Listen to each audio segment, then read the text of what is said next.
The transport ship shook hard as it entered the atmosphere of Cryo 7. Inside the cargo hold, 50 candidates sat in metal seats, their bodies held tight by safety straps. They came from 12 different planets. They spoke different languages. They looked nothing like each other. But they all wanted the same thing. They wanted to pass the final survival exam of the Galactic Federation Academy. David Park sat in the corner seat. He was 26 years old. He had black hair, brown eyes, and skin that looked soft compared to the aliens around him. He was the only human on the ship. Earth had joined the Galactic Federation just 3 years ago, and humans were still new to everything. Most aliens thought humans were weak. They thought humans were too soft, too small, and too fragile to survive in space. David heard them talking about him. They did not try to hide their words. "Look at the human," said a tall creature covered in thick white fur. His name was Bren, and he came from a frozen planet called Velnar. His people were proud of their fur. They believed it made them better than others. "He has no fur, no scales, no shell. How will he survive on Cryo 7? His friend, another Velnorian named Mira, laughed loudly. Her fur was silver and very beautiful. "He will not survive. The human will die on the first night. His kind always dies first." David did not respond. He kept his eyes on the small window across from him. Through the glass, he could see the moon they were approaching. Cryo 7 was white and gray. It had no trees, no water, no life. It was just ice and rock and wind. The temperature on the surface dropped to negative 200 degrees at night. Nothing was supposed to survive there, but that was the point of the exam. A large reptilian officer stood up at the front of the cargo hold. His name was Commander Threll. He was 3 meters tall, with green scales and yellow eyes. His voice was deep and cold. "Listen carefully," Commander Threll said. "This is your final examination. You will be dropped on the surface of Cryo 7. You will have 1 basic toolkit and 3 days of emergency food. Nothing else. The exam will last 7 days. Your goal is simple: survive." He paused and looked at the candidates one by one. "There are no teams. There is no help. You survive alone or you die alone. That is the way of the Federation. We need officers who can face any challenge. We need officers who do not break under pressure. If you cannot survive 7 days on a frozen moon, you do not deserve to wear our uniform." The ship shook again. They were getting closer to the surface. David looked around at the other candidates. There were the Velnorians with their thick fur. There were the Glacians, beings made of living crystal that sparkled like diamonds. They came from a cold planet too, and they believed the exam would be easy for them. There were the Kiriks, insect-like creatures with hard shells and many legs. They were cold-blooded, which meant they needed heat from outside their bodies to stay alive. David wondered how they planned to survive. There were also the reptilians like Commander Threll. They had scales and strong bodies, but they also needed warmth. And there were several other species David did not recognize. Some had tentacles. Some had wings. Some looked like living shadows. None of them looked at David with respect. To them, he was just a weak human from a weak planet. He was the one they expected to die first. The ship landed with a heavy thud. The doors opened and freezing air rushed inside. It was so cold that David felt it in his bones immediately. His breath turned to white mist in front of his face. "Go," Commander Threll ordered. "The exam begins now." The candidates rushed out of the ship. They scattered in different directions, each one looking for shelter. The Velnorians ran toward a distant ice cave. The Glacians walked calmly toward a frozen valley. The Kiriks moved together in a group, clicking and buzzing to each other. David stepped out of the ship slowly. He did not run.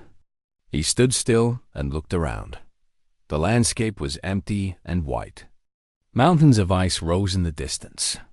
The ground was covered in hard snow that crunched under his boots. The wind was strong and bitter. It cut through his basic uniform like a knife. The sun was already low in the sky. Night would come in a few hours. David knew he did not have much time. He looked at the toolkit in his hand. It was small and simple. It had a cutting tool, a digging tool, some wire, and a few other basic items.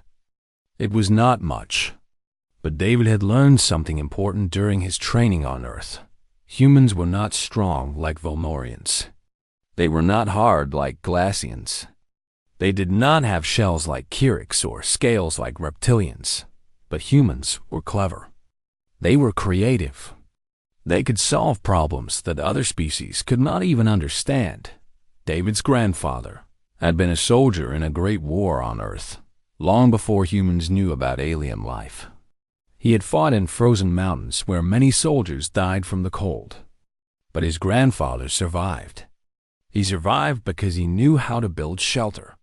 He knew how to make fire. He knew that the cold was not the enemy. Stillness was the enemy. Giving up was the enemy.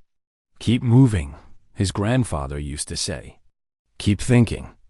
Keep building. The cold only wins if you let it. David started walking. He moved toward a rocky area about 1 kilometer away. The other candidates had ignored it. They wanted ice caves because ice caves were obvious. But David knew something they did not know. Ice caves were death traps. The ice would steal body heat. The walls would never warm up. And if the temperature dropped low enough, the caves would become tombs. David needed something better. He needed to build something up in orbit. Commander Thrall watched the candidates through thermal cameras. He sat in his command chair on the observation ship, studying each heat signature on the frozen surface. The human is moving away from shelter, his second officer noted. He is going toward the rock fields. There is nothing there. Commander Thrall made a low growling sound. Foolish creature. He will die before morning. Should we prepare the death report for the human delegation on Earth? Yes, the commander said. Humans are not meant for space. This exam will prove it. On the surface below, David reached the rocks and began to work. The sun was setting. The temperature was dropping. And somewhere in the distance, the first screams of the dying had not yet begun, but they would. Soon, they would, and David Park would be ready. David worked fast. His hands were already getting cold, and he knew he had maybe 2 hours before the sun disappeared completely. After that, the real cold would come. The kind of cold that killed in minutes. The rocky area he had chosen was not special to look at. It was just a collection of large black stones sitting on top of the frozen ground. The other candidates had walked past it without a second look. They wanted caves. They wanted to hide from the wind. But David wanted something different. He wanted to build first. He studied the rocks. They were dark and heavy, with a strange metallic shine. David picked one up and felt its weight. It was dense, much denser than normal stone. He scraped 2 rocks together and watched small sparks fly from the contact point. His eyes went wide. Ferromagnetic ore. The rocks were made of metal that could create heat through friction. David almost laughed. The aliens had walked past a treasure and did not even know it. They had been looking for shelter, but David had found fuel. He got to work immediately. Using the digging tool from his kit, he carved a shallow pit in the frozen ground. The pit was about 2 meters wide and 1 meter deep. It was hard work. The ground was frozen solid, and every strike of the tool sent painful vibrations up his arms. But David did not stop. He could not stop. While he dug, he thought about what his instructors at the academy had said about humans. They said humans were survivors, not because they were strong or fast or tough, but because humans never gave up. They adapted. They invented. They found ways to live in places where they should have died. Earth was not an easy planet. Humans had survived ice ages that killed most other animals. They had crossed deserts and oceans. They had climbed the highest mountains and explored the deepest caves. They did all of this without fur, without scales, without natural weapons. They did it with their minds. They did it with tools. They did it together. David finished the pit as the sun touched the horizon. The sky was turning dark purple and orange. Soon it would be black. He could already feel the temperature dropping fast. His fingers were stiff and painful. His breath came out in thick white clouds. Now came the hard part. He gathered snow from around the pit, but he did not pack it directly into walls. Instead, he did something that would have disgusted the alien candidates if they had seen it. He urinated on the snow. It was an old trick. Very old. Humans had used it for thousands of years in cold places. The ammonia in urine lowered the freezing point of snow. When mixed properly and packed tight, it created a material stronger than regular ice. It also insulated better, keeping heat inside and cold outside. David mixed the snow with his bare hands, working quickly before his fingers went completely numb. He packed the mixture into thick walls around his pit. Layer by layer, he built up the sides until they were about 1 meter high. Then he curved them inward, creating a dome shape with a small opening at the top for ventilation. By the time he finished the basic structure, the sun was gone. The temperature had dropped to -100 degrees and was still falling. David could hear the wind howling across the ice fields. It was a terrible sound, like the screaming of angry ghosts. He crawled inside his shelter and continued working. The walls blocked the wind, and already the space felt warmer than outside. But it was not warm enough. Not yet. David pulled out the metallic rocks he had collected earlier. He had gathered about 20 of them, each one the size of his fist. He placed them in a circle in the center of the shelter. Then he began striking them together. Sparks flew. At first, they were small and weak. But David kept going. He struck the rocks again and again, harder and faster. His arms burned with effort. Sweat appeared on his forehead despite the cold. Slowly the rocks began to heat up. The friction generated warmth, and the metallic ore held that warmth like a battery. After 15 minutes of constant striking, the rocks were glowing with a soft red light. Heat radiated from them like a small fire. David held his frozen hands over the warm stones and let out a long breath. He could feel life returning to his fingers. The pain was intense as the blood flow returned, but it was a good pain. It meant he was alive. He looked around his shelter. It was small and rough. The walls were uneven. The floor was still cold. But it was working. The temperature inside was rising. Using his emergency blanket from the toolkit, David lined the upper walls with reflective material. This would bounce the heat back into the space instead of letting it escape through the snow. Within an hour, the inside of the shelter was almost comfortable. David estimated the temperature at about 10 degrees above zero. Outside, it was -200 degrees. The difference was incredible. He ate some of his emergency food and drank melted snow warmed by the rocks. His body slowly relaxed. The shaking in his hands stopped. He could think clearly again. Up in orbit, Commander Thrall was watching the thermal sensors with confusion on his face. "What is that?" he asked, pointing at a small bright spot on the screen. It was David's shelter, showing up as a warm point in the frozen wasteland. "It appears to be the human, sir," the second officer said. "He has created some kind of heat source." "Impossible." He had no fuel.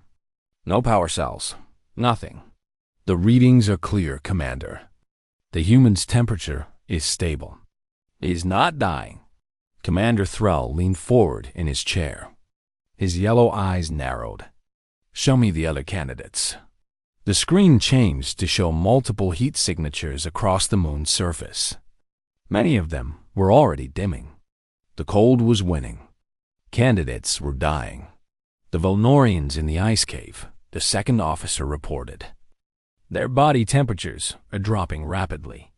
The Kyrix group has stopped moving entirely. 7 candidates have already fallen below survival threshold. And a human? Still stable, sir. In fact, his heat signature is getting stronger. Commander Thrall was silent for a long moment. He had watched thousands of survival exams over his career.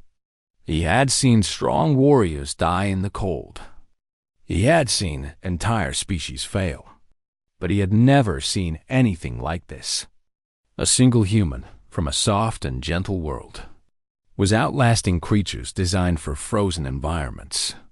Perhaps we underestimated them, he said quietly. On the surface. David added more rocks to his heating pile. He struck them together to keep them warm.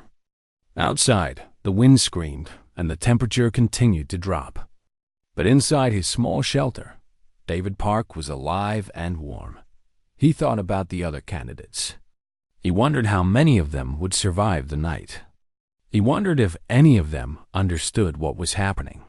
They had all looked for shelter. But shelter was not enough. Shelter without heat was just a slower way to die. You needed to create warmth. You needed to fight back against the cold. That was the human way. Never accept death. Never give up. Always find a way. David closed his eyes and allowed himself to rest. Tomorrow would bring new challenges. But for now, he was winning. The frozen hell of Cryo 7 had tried to kill him, and he had refused to die. Outside, the first screams began. They were distant at first, faint and far away. But David heard them. The sound of candidates dying in the cold. The sound of species that had mocked him now crying out for help that would never come. David opened his eyes and listened. His heart was heavy. He did not enjoy the suffering of others. But he also knew there was nothing he could do. Not yet. The exam rules were clear. Survive alone or die alone. But rules could change. Situations could change. And David Park was very good at changing situations. He just needed to survive long enough to try. The first night on Cryo 7 was a massacre. By the time the weak sun rose again over the frozen mountains, 27 candidates were dead. Their bodies lay scattered across the ice fields like broken statues. Some had frozen in their caves. Some had frozen while trying to run. Some had simply sat down and waited for death to take them. David watched the sunrise from inside his shelter. He had survived the night. The metallic rocks were still warm, glowing with a soft orange light. His body was tired but alive. He ate some of his food and drank more melted snow. Then he crawled outside to see what had happened to the others. The wind had died down, but the cold was still brutal. David's breath turned to ice crystals the moment it left his mouth. He wrapped his arms around himself and walked toward the nearest ice cave, about half a kilometer away. What he found there made his stomach turn. 2 Velnorians lay at the entrance of the cave. Their beautiful fur was covered in thick frost. Their eyes were open but empty. They had frozen to death sometime in the night. David recognized one of them. It was Bren, the tall male who had laughed at him on the transport ship. The one who had said David would die first. Now Bren was dead, and David was alive. David felt no happiness about this. He felt only sadness. Bren had been wrong about humans, but he did not deserve to die for being wrong. No one deserved to die like this. Frozen and alone in a cave of ice. He continued walking. He found more bodies. A group of Kyrix had huddled together near a rock formation. They looked like they had fallen asleep and never woken up. Their shells were cracked from the cold. Their many legs were curled up under their bodies. Cold-blooded creatures needed external heat to survive. Without it, they simply stopped. The Glacians had suffered a different fate. David found 3 of them shattered into pieces. Their crystal bodies had been destroyed by thermal shock. The extreme cold had made their structures brittle, and they had simply broken apart. It was a horrible sight. Beautiful beings reduced to piles of broken glass. David counted the bodies as he walked. 12, 15, 20. More and more. The exam had become a graveyard, but not everyone was dead. As David walked back toward his shelter, he saw movement in the distance. A figure was crawling across the ice, moving slowly and painfully toward the smoke rising from his ventilation shaft. David ran toward the figure. As he got closer, he recognized her. It was Mira, the silver-furred Valnorian female who had laughed with Bren on the transport ship. She had been so proud of her beautiful fur. Now that fur was matted with ice and frost. Her body was shaking violently. Her lips were blue. "Help me," she whispered when she saw David. Her voice was barely audible. "Please, I do not want to die." David did not hesitate. He grabbed her arms and began pulling her toward his shelter. She was heavy, much heavier than a human female. Her fur was soaked with frozen moisture, adding to her weight. But David did not stop. He dragged her across the ice, step by painful step, until they reached the entrance of his dome. He pulled her inside and closed the entrance flap behind them. The warm air hit Myra's frozen body like a wave. She gasped and cried out in pain as her blood began to flow again. "It hurts," she moaned. "Everything hurts." "That means you are alive," David said. He wrapped her in his emergency blanket and positioned her close to the warm rocks. "The pain will pass. Just stay still and let your body warm up." Myra looked at him with confused eyes. Tears were freezing on her cheeks. "Why?" she asked. "Why are you helping me?" "I mocked you. I said you would die first. Why would you save me?" David smiled gently. "Because you needed help. That is enough reason. But the rules say we must survive alone. If you help me, they might disqualify you." "Maybe," David said. "But I would rather be disqualified than watch you die when I could save you. That is not the kind of person I want to be." Myra stared at him for a long moment. She did not understand. On her planet, survival was about strength. The strong lived and the weak died. That was the natural order. But this human was different. He had strength, clearly. He had survived when so many others had died. But he also had something else. Something Mira did not have a word for. "Thank you," she finally said. "I will not forget this." Over the next few hours, more survivors found their way to David's shelter.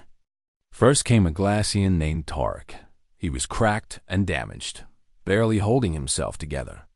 The cold had almost shattered him like his companions. But he had seen the smoke from David's shelter and crawled toward it with his last strength. David helped him inside and positioned him near the warm rocks. The heat began to heal the cracks in Tarek's crystal body. Slowly, he started to recover. Then came a Kyrix named Ven.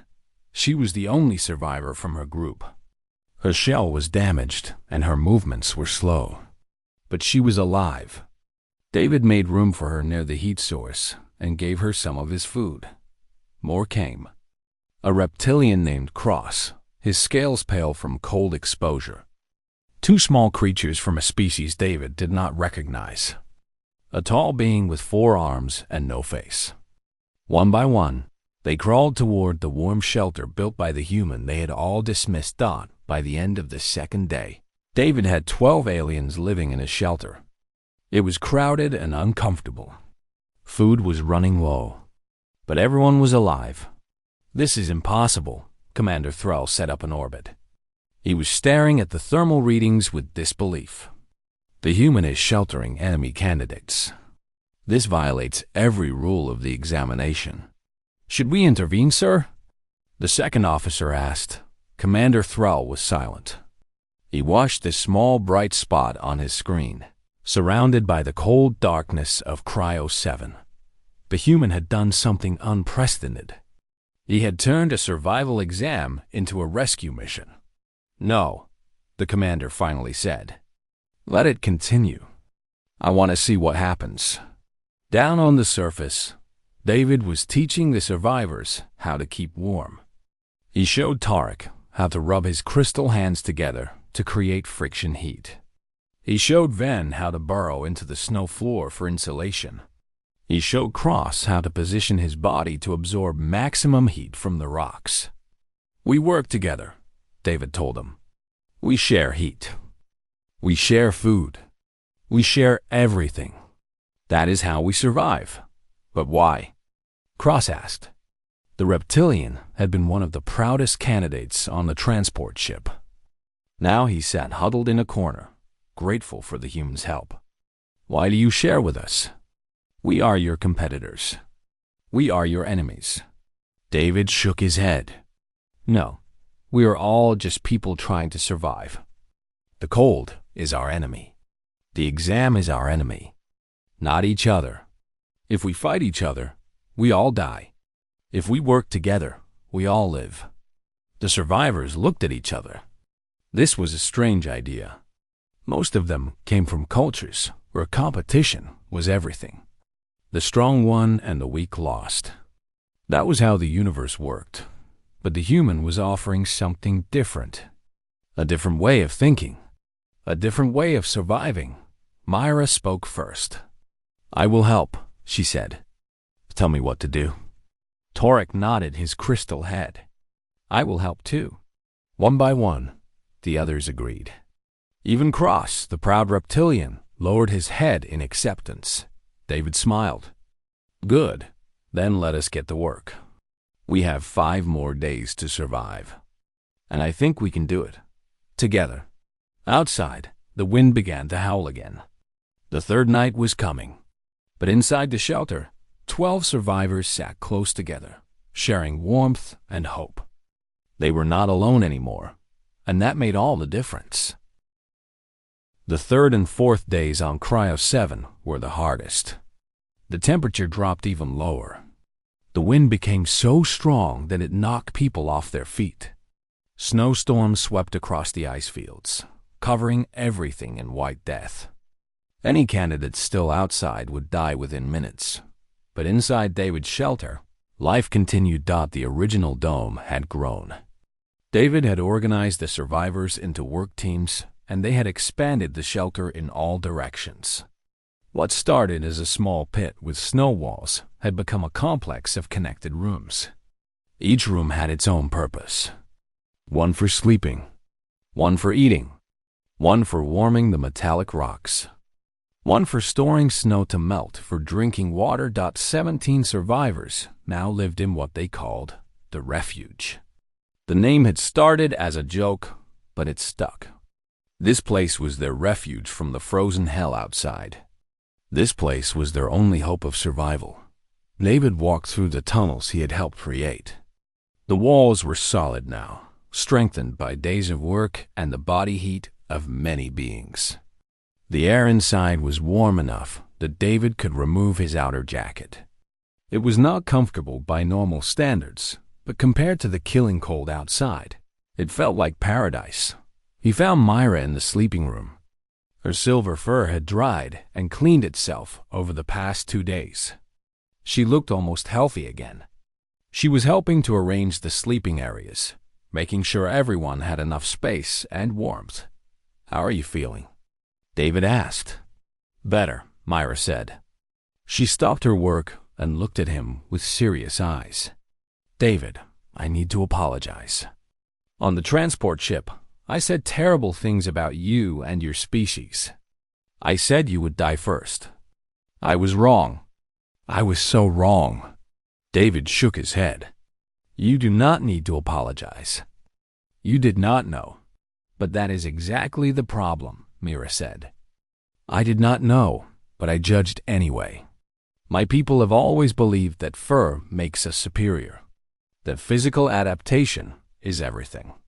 But you have shown me something different. You have no fur, no scales, no shell. But you have something more important. You have knowledge. You have creativity. You have the ability to build and create and adapt. David smiled. Humans are not special. Every species has strengths. Yours is your fur and your endurance. The Glacians have their crystal bodies. The Kiriks have their shells. Humans just have different strengths. We learn to survive by working together and using tools. That is all. That is all. That is not all, Myra said firmly. I have seen many survival situations in my training.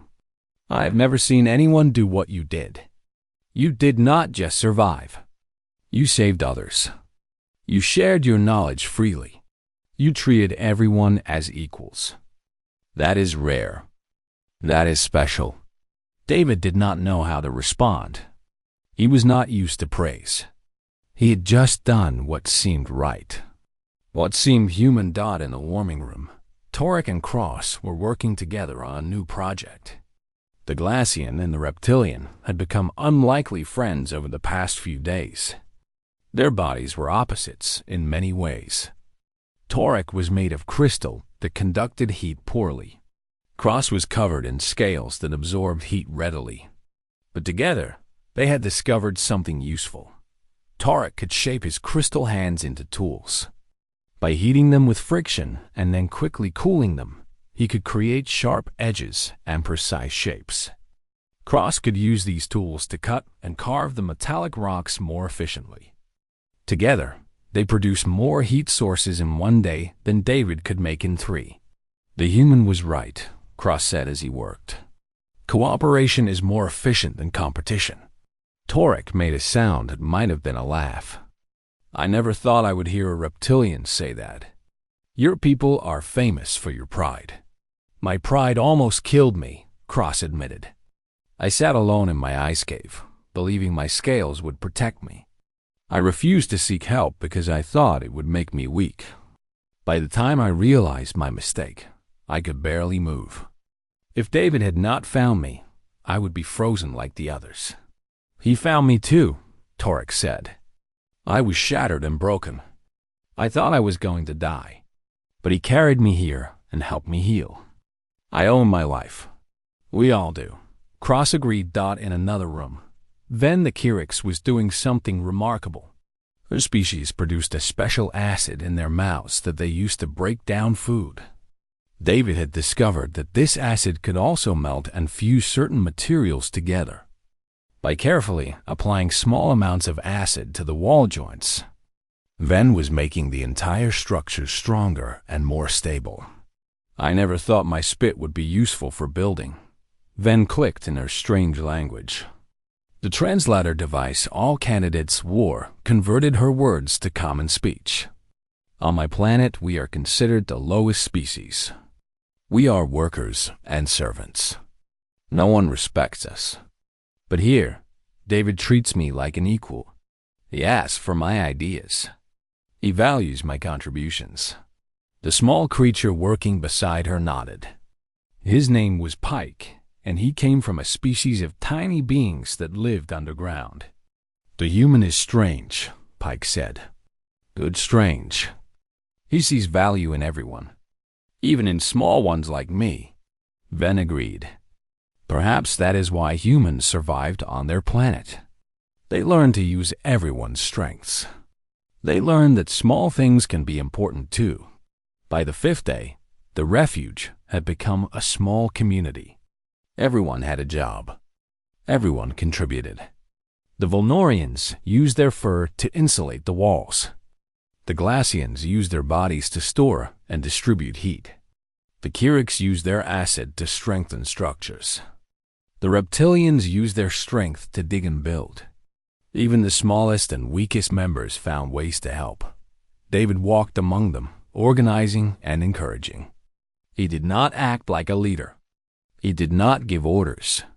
He simply suggested and asked and helped. But everyone followed him anyway. They followed him because he had earned their trust. He had saved their lives. He had shown them a better way, Up in orbit, Commander Thrall had stopped trying to understand what he was seeing. He simply watched in silence as the thermal readings showed the refuge growing stronger each day. 17 survivors now, his second officer reported. All of them in the human shelter. The only other survivor on the surface is a Velnorian named Dorn. He found a geothermal vent and is barely holding on. What about the humans' food supply? Thrall asked. Shared among 17 beings, it should have run out yesterday. But they are still alive. We do not understand how. Thrall leaned forward. Show me the interior thermal readings. The screen changed to show a detailed heat map of the refuge. Thrall could see individual body signatures moving around, working together. In the center was a large heat source. The metallic rocks, kept warm by constant friction. But there was something else. Near the edge of the shelter, a new heat signature was forming. It was smaller and different from the rocks. It pulsed with a regular rhythm. What is that? Thrall demanded. The second officer analyzed the readings. Her eyes went wide. It appears to be a biological heat source, sir. They are growing something. Some kind of organism that produces heat through metabolism. Thrall sat back in his chair. He understood now. The human had not just built a shelter. He had created a sustainable system. The survivors were not just waiting to be rescued. They were building a new way to live. Remarkable, Thrall said softly. Absolutely remarkable. On the surface, David was indeed growing something. He had noticed strange organisms living in the snow. Tiny creatures that survived by generating their own heat through chemical reactions in their bodies. By gathering these creatures and feeding them scraps of food, he had created a living heater that would never run out. This will keep us warm even after the rocks cool down, David explained to the others. And these creatures reproduce quickly. In a few days, we will have enough to heat the entire shelter without any other fuel. The survivors gathered around to look at the strange glowing organisms. They were small and simple, barely visible to the naked eye. But they were alive, and they were warm. Your species thinks differently, Myra said with wonder in her voice. You see possibilities where others see nothing. You find life where others find only death. David shrugged. We just learn to look harder. Every problem has a solution. You just have to find it. 2 more days remained in the examination. Outside, the frozen hell of Cryo 7 continued its assault. The wind screamed. The temperature dropped. The ice grew thicker and deadlier dot, but inside the refuge, 17 survivors were warm and safe. They had food. They had water. They had heat. And most importantly, they had each other. The exam had tried to kill them all. But together, they had found a way to live. The 7th day arrived with clear skies and bitter cold. The sun rose slowly over the ice mountains of Cryo 7, painting the frozen landscape in shades of gold and pink. It was beautiful in a terrible way. A world of death dressed in colors of life. Inside the refuge, 17 survivors woke to the sound of engines in the sky. The rescue shuttles were coming. The examination was over. David stepped outside first. The cold hit him like a physical blow, but he barely noticed anymore. He had spent 7 days fighting this cold. He had learned its patterns and its tricks. He had beaten it. The rescue shuttle landed about 100 meters away. Its doors opened, and Commander Thrall stepped out onto the frozen ground. The massive reptilian officer walked slowly toward the refuge, his yellow eyes scanning the structure that had appeared on his thermal sensors every day for the past week. The other survivors emerged from the shelter behind. David. Myra stood at his right side, her silver fur catching the morning light. Torek stood at his left, his crystal body glowing with internal warmth. Behind them came Cross, Ven, Pike, and all the others. 17 beings from 12 different species standing together. Commander Thrall stopped a few meters away from them. He looked at the shelter. He looked at the survivors. He looked at David. "You were supposed to survive alone," Thrall said. His voice was flat and hard. The rules were clear. Individual survival. No cooperation. No sharing. David met the commander's gaze without fear. "With respect, Commander, you set the wrong rules." A low growl rumbled in Thrall's throat. "Explain yourself, human." "You designed this exam to test individual strength," David said. "You wanted to find officers who could survive any challenge by themselves. But that is not how survival works. Not really. The strongest individual will always lose to the weakest group. Alone, I would have died on this moon. Alone, every one of us would have died. But together, we lived." "You broke the rules," Thrall repeated. "I followed the only rule that matters," David replied. "The rule of survival. The rule that says you do whatever it takes to keep yourself and others alive. You do not let people freeze when you know how to build a fire.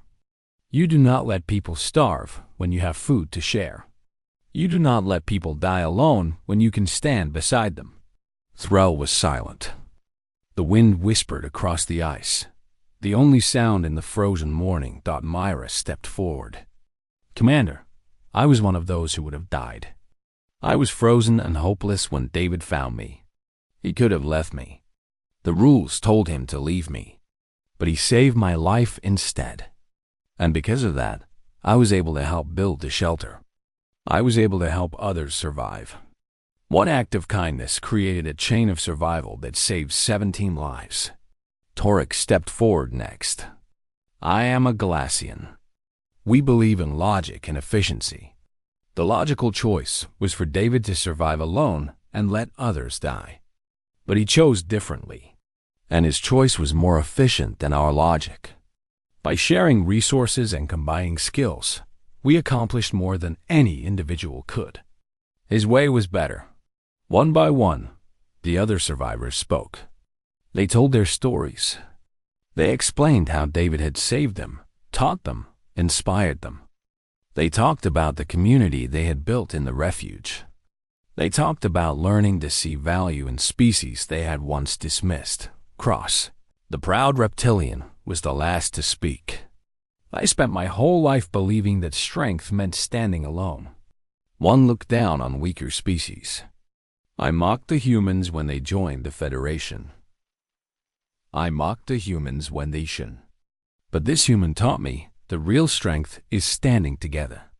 Real power is lifting others up, not pushing them down. I was wrong about humans. I was wrong about everything." Commander Thrall listened to all of it. His expression did not change. When the last survivor finished speaking, he stood in silence for a long moment. Then, slowly, he raised his right arm and placed his fist against his chest. It was a reptilian salute, a gesture of respect reserved for the greatest warriors. "In my 300 years of service," Thrall said, "I have watched thousands of survival examinations. I have seen warriors die with honor and cowards live through luck. I have seen every species in the Federation tested on worlds like this one. But I have never seen what I saw this week." He looked directly at David. "You did not just survive, human. You thrived. You turned a test of individual strength into a demonstration of collective power. You took species that hated each other and made them into a family. You built a civilization from nothing in 7 days." The commander lowered his arm. "The Galactic Federation has procedures for candidates who break examination rules. Normally, you would be disqualified. Your results would be erased. You would be sent home in disgrace." David's heart sank. After everything they had been through, was it all for nothing? But Thrall was not finished. "However, the Federation also has procedures for exceptional circumstances. For situations where a candidate demonstrates qualities that transcend normal measurement. qualities that the Federation needs but rarely finds. He stepped closer to David. Leadership, compassion, innovation, the ability to unite different peoples around a common purpose. These are rare things, human. Most officers spend their entire careers without learning what you demonstrated in 1 week on a frozen moon. Thrall turned to address all the survivors. All 17 of you have passed the examination.